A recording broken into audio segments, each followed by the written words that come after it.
Coming as absolutely no surprise to anybody, Donald Trump is issuing a directive that his lawyer, Rudy Giuliani, not be paid for his work on election fraud, so-called election fraud for Donald Trump. And this is not surprising to anybody. There are still questions as to whether Trump was completely serious or only partially serious when he said this.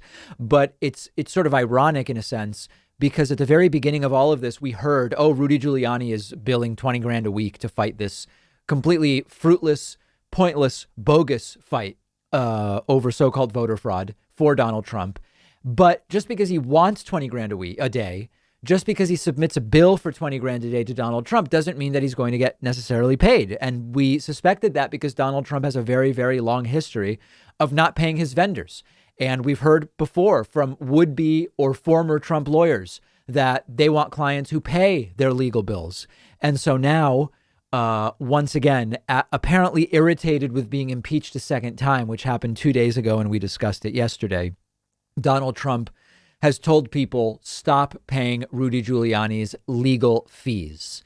Trump, I actually don't really even know what the connection is that Trump believes exists between him impeached a second time and Rudy Giuliani. Rudy Giuliani was fighting the bogus fight that Trump hired him to fight.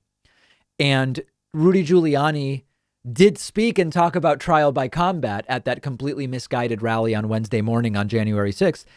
But it was really Trump who said, let's go to the Capitol, and incited that riot. So I don't even understand the connection between Trump being irritated with Rudy over the second impeachment. But as we know, Donald Trump is unable to take any responsibility himself and blames people around him. And the reports are that he's blaming a lot of people in his inner circle, including Rudy Giuliani and others, for the predicament he finds himself in. And at a certain point, it may be as simple with Trump as, I blame them because they didn't prevent me from doing the things I did. And saying, even though I did them, it's really someone else's fault because I hired other people to prevent me from getting into this kind of trouble. I don't know. Trump campaign senior advisor, Jason Miller, sort of said Trump is not soured on Giuliani. But when he was more directly asked, is Trump directing Giuliani not to be paid?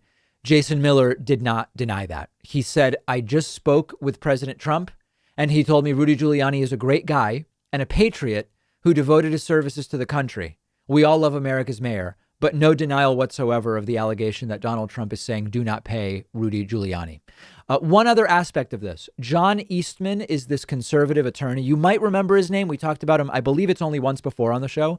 John Eastman falsely told Trump, Vice President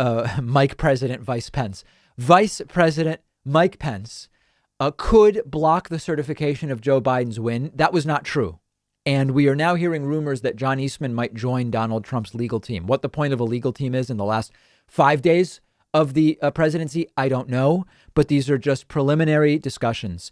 What would be the plan there? And this again would go towards this idea that Trump, if you can tell Trump what he wants to hear, you get yourself into his inner circle. And this is arguably why Trump's press secretary, Kayleigh McEnany, has lasted as long as she has lasted, because she has shown an unfettered, unmitigated willingness to repeat any lie for Donald Trump and to defend any action by Donald Trump, never ceding an inch, never conceding anything. And that's what Trump wants. And so now reportedly John Eastman has some ideas of things Trump could do. What they are, I don't know. And there are rumors that with just 5 days left in Donald Trump's presidency, he may be joining Donald Trump's team for what some are calling a challenging chapter. Yes, that is certainly an understatement. And Trump increasingly isolated and desperate to find anybody that will indulge his wackiest and wildest notions.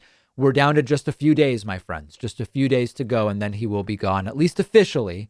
But we will see to what degree Donald Trump remains in the public eye. We have a great show for you today. Make sure you're following me on Twitter at @Pakman. We will take a break and have a fantastic program for you coming up. One of our sponsors is Four Sigmatic, the company best known for their delicious mushroom coffee. Four Sigmatic's mushroom coffee is organic, fair trade, single origin Arabica coffee with both lion's mane and chaga mushrooms. Chaga mushrooms have actually been shown to have potential in supporting the immune system in peer-reviewed studies. I've been drinking Four Sigmatic coffee a lot lately. It actually doesn't taste anything like mushrooms. It just tastes like any delicious coffee, but it's really easy on my stomach, doesn't give me any jittery feeling or a midday crash, and they have over 20,000 five-star reviews. And best of all, if you don't love it, you'll get 100% of your money back because they stand behind their product. You've got nothing to lose by giving it a try. Four Sigmatic is giving my audience up to 40% off and free shipping when you go to foursigmatic.com/Pakman. The link is right underneath this video.